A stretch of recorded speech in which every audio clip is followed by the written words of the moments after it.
Assalamualaikum warahmatullahi wabarakatuh.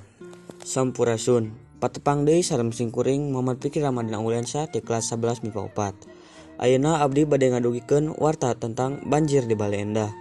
Sababaraha minggu katukang, daerah Bale Endah Kabupaten Bandung kakenaan ku rupa-rupi musibah. Salah sahijina budalna Cai Wahangan Citarum.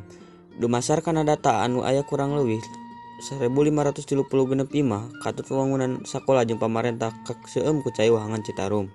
Penyebab mudalna cai wahangan teh sabab gedena cai hujan jeung lobana runtah anu ngahalangan kokocoran anu ngabulakarkeun cai jadi pangembang. Pamarentah daerah geus ngadata korban jiwa ka sababaraha tempat. Sabab dumasar kana hasil laporan ti warga masyarakat teu saeutik ayana korban jiwa anu kabawa banjir. Masyarakat Kota Bandung ngarasa prihatin ka ayana musibah eta.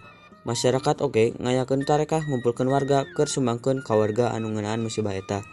Sakitu wae warta anu tiasa simkuring duwikeun. Wassalamualaikum warahmatullahi wabarakatuh.